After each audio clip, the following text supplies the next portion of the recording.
Hi, and welcome back to Extra, your LGBTQIA plus news roundup in which I serve you all the tea so that you don't have to do the deep diving yourself. In this video, we've got politics, culture, education, sports, and science, and as usual, our awards at the end with the slay and the ew of the week. If this is your first time here, thank you so much for joining me. I hope you enjoy this content. If you do, please leave a like and subscribe to my channel. And without further ado, let's get into it. Move over. Oh. Okay, there we go. In Indonesia, the LGBTQ plus rights group Suara has been helping trans women get identification documents. Many trans Indonesians leave their homes as teenagers and end up homeless and/or in poverty, and so never get their IDs. Which, for context, Indonesian citizens need IDs in order to vote, in order to go to the doctor, in order to access public services such as unemployment benefits, and also in order to open a bank account. So not having an ID card is a very fundamental problem.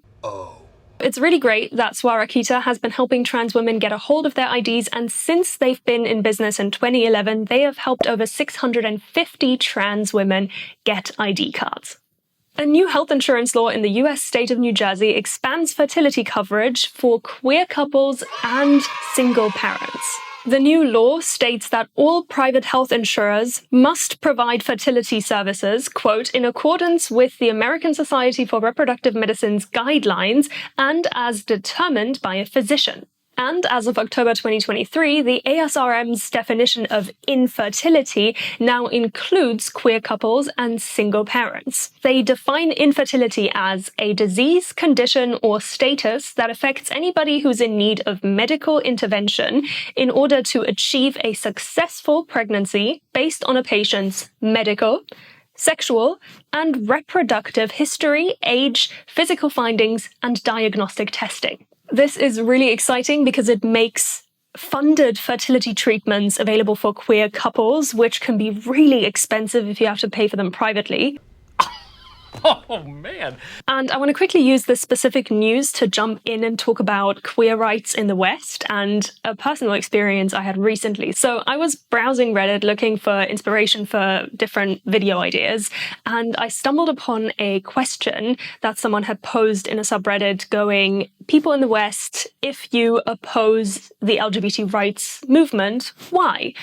And I looked at it, I looked at the comments, I was curious to see what people had written, and one of the comments read, as a LGBT woman in the West, what rights don't I already have? Like, why do we need an LGBTQ rights movement? Because there's already equality? And so this point, the fact that a new law now requires healthcare providers to help queer couples get pregnant in the same way that they help heterosexual couples is one of many, many examples that we don't have complete equality. Yes, Western countries tend to be pretty accepting and pretty tolerant. However, equal and equitable rights are far and away in most countries still. If you're curious about that and you want to learn more, I'm going to leave a link in the description and also in here. There's a research company that issues maps of the world where you can see which countries in the world provide what rights and or discriminate in what ways against LGBT people, and there's a lot to be learned there. Unfortunately, equality is further off than you might think. Non-binary pop star Bambie Thug is going to represent Ireland in the 2024 Eurovision Song Contest in Sweden. As a non-binary person, I do represent a massive proportion of our country that is underrepresented. With their song Doomsday Blue. That all the pretties in your bed escape your hands and make you sad, and all the things you wish you had, you lose. I guess you'd rather have a star than the moon. I guess I always overestimate you. Who do all the things that you do? I'm down, down in my doomsday blue. Bambie Thug is Ireland's first ever trans non-binary act. Far and away not the first trans act in Eurovision.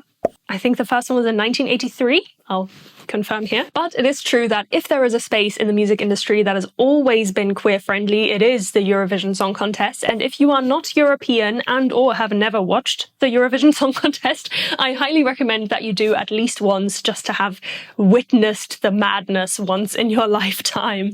The Eurovision Song Contest this year takes place in Sweden on the 11th of May. It's gonna be May. This next one, I want your opinion on. So get ready to leave a comment because I want to hear what you think. A new sculpture that is in memory of mathematician Alan Turing, who, if that name doesn't ring a bell, is the mathematician who invented the machine that helped break the Nazi Enigma code in World War II, which was a fundamental step in helping the Allies defeat Nazi Germany, and who also has a tragic history, Alan Turing having been a gay man who was forced to undergo chemical sterilization, and 2 years after that happened, committed suicide. So this is a statue in remembrance of Alan Turing, and I will show it to you now.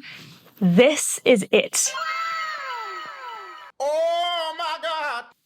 It is 12 foot tall and made of metal. And it has divided opinion. I can see why. I don't love it. I'm gonna say that. I think it's bizarre. And so, why is it so cubist and so emotionless? I don't really understand. I wish that we had paid tribute to a man who is not only historically important, but also was so mistreated by the system and the government with something more beautiful, more evocative, more alluding to who he actually was, and not this kind of stack of metal bricks. But having said that, I know absolutely nothing about modern art, so if you disagree with me, let me know why. Please educate me if this is something that you look at and go, wow, that is genius, or if you agree with me and think it's not the best. Anyway, either way,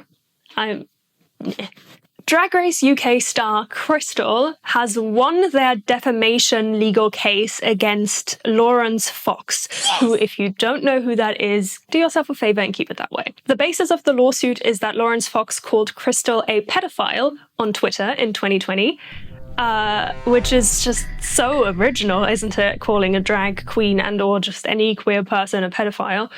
Groundbreaking. Which was in response to Crystal and someone else calling Fox a racist, which he has proven himself to be through the things he has said and written publicly, which is also the conclusion to which the court in question came. To quote the court, Laurence Fox calling Crystal a pedophile is, quote, seriously harmful, defamatory, and baseless. Yeah.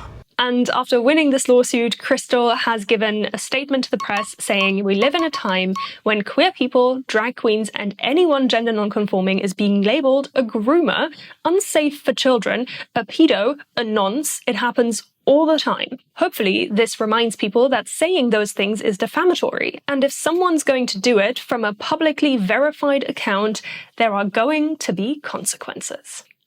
And I am so happy that there are consequences. Oh, I'm sorry. Were you raised in a household with no consequences? Seriously, Laurence Fox can get fucked. Queer, trans, non-binary performer Rob Madger's one-person show, My Sons Are Queer But What Can You Do, is going to Broadway and is working in partnership with Lady Gaga's Born This Way Foundation, which is incredibly exciting. Not only is a unapologetically queer piece of theatre going to Broadway, but it's also collaborating with a charity that helps queer teenagers, queer adolescents learn how to be happier, access mental health resources, a charity that funds all of those things for queer youth. Absolutely incredible. I'm obsessed with this. Rob Madger's autobiographical solo show is based on them performing Disney parades and musicals in their childhood home as an obviously queer child with an incredibly sweet and supportive and frankly hilarious family. Your queue was open. Dream is possible. Wishes do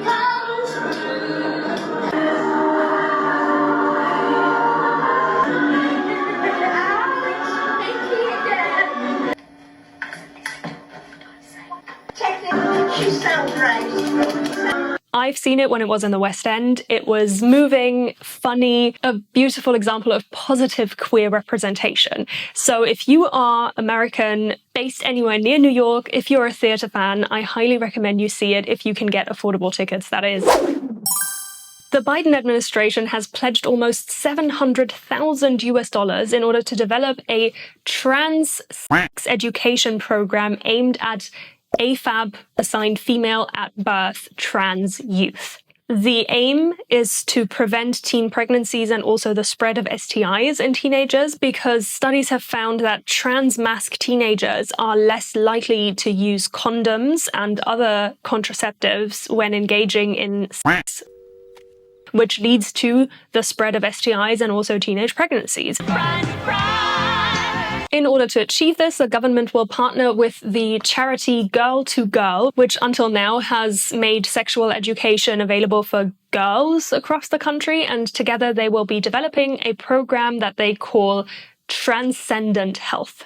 And one thing that I find really great is that this program and the pledge also acknowledges that trans youth face very specific factors of discrimination and prejudice that lead to mental health issues and unhappiness and stress in those teenagers, and that the foundation wants to not only look at their physical health, but also provide resources for their mental health. Yes! And the UK-based company Pop and Olly, which I've talked about in a previous video, I'll link that down below, is providing a very crucial resource for primary school teachers in order to have important conversations with parents. This resource will help primary school teachers engage in conversations about LGBTQ+ topics with parents who are questioning and or against LGBTQ+ education in school. The resource is split into 3 sections: themes for discussion, LGBTQ+ law, including the fact that parents cannot withhold their children from sexual health,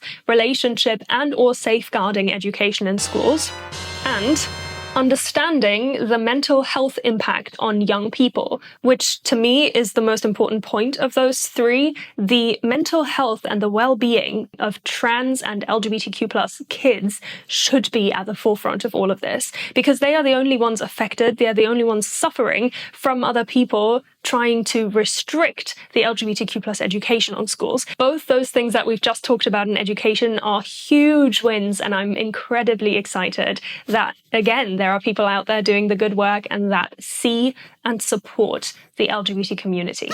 Okay, moving on to sports. On the 26th of January, figure skater Amber Glenn became the first queer woman to win the US Women's Figure Skating Championship.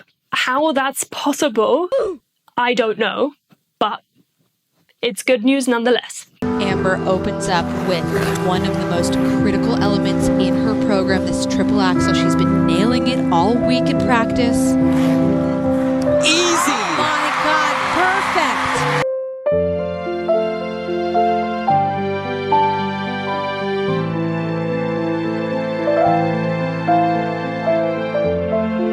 Glenn identifies as bisexual and pansexual and takes representation very seriously. She has said in a statement to the press that, quote, being perceived as going through just a phase or being indecisive is a common thing for bisexual and pansexual women.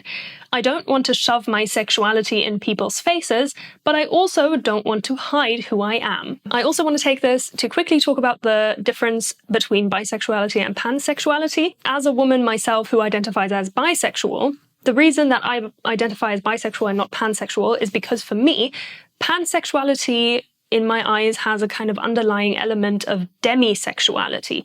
Demisexual is when you only experience sexual attraction to somebody once there's an emotional connection. And I know about myself that I can feel sexual attraction based purely on looks. Find out if there's a way to tell by just looking at them. And I know that there are lots of people who can't, and who don't. And so that's the reason I identify as bi and not as pan, because people who identify as pan often say that they are attracted to the whole person, inside and outside. And sometimes only feel an attraction once they are getting to know the person. But I also want to take this moment to quickly say that the bi in bisexual does not mean men and women. The bi stands for my own gender and also other genders. A recent study has found that over 75% of queer Australians have faced abuse based on their sexuality. No, God! Making queer Australians 3 times more likely to face discrimination and maltreatment than their male heterosexual peers. The number even goes up to 90.5% for gender diverse people. No! And 77.5% of all of those who had faced abuse and mistreatment had faced multiple forms: emotional, sexual, domestic, which is absolutely horrifying. No! The manager of a foundation called Queerspace, Dr. Paula Fernandez Arias, has summed it up aptly, saying that, quote, those experiences do come from systemic forms of very entrenched discrimination that is based on heteronormative and heterosexist paradigms, which is fancy speak for bigoted tropes produce bigoted humans who become bigoted parents and people and friends.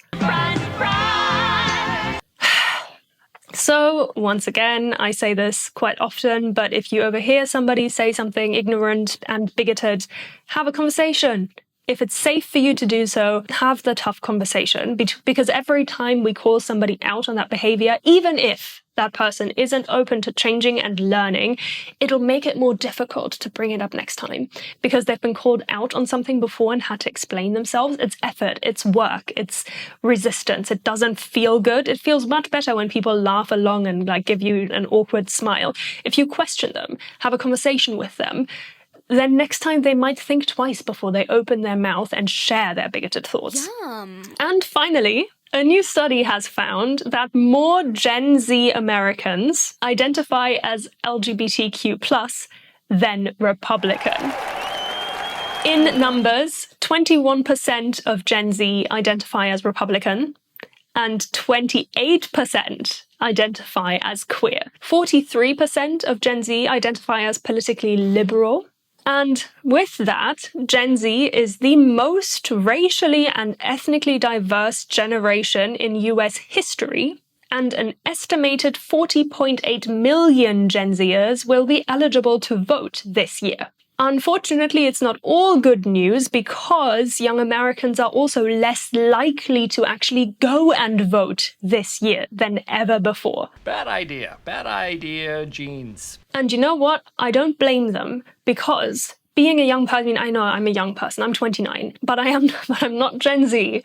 And I feel for them and for Gen Alpha because even more so than us millennials, they've been dealt just a pile of shit, honestly. I get that they have lost belief in political systems, and also a lot of them don't want to vote because of Biden's decisions concerning the Palestine-Israel conflict. I get it. I'm with you. But don't see it as a vote for Biden. See it as a vote against Trump, because we cannot let that happen again.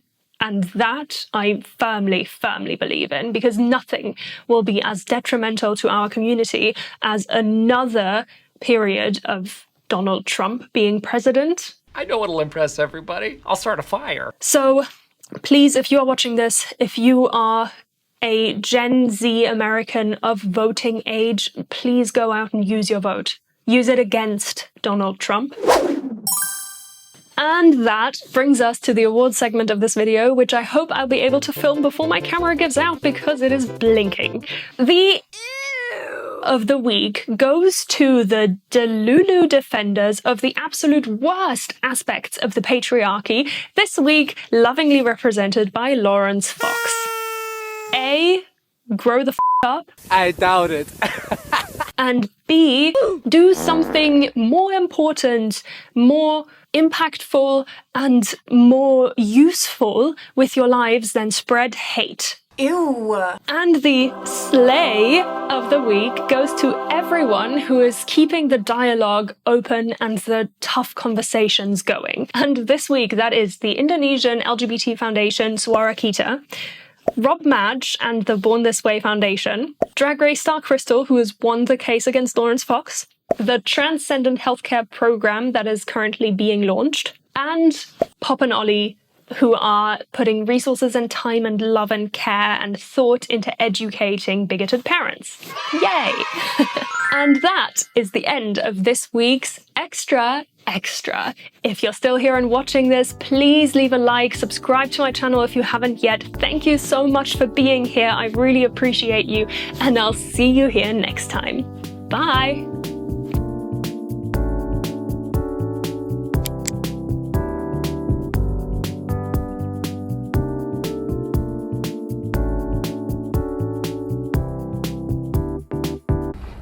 That's all.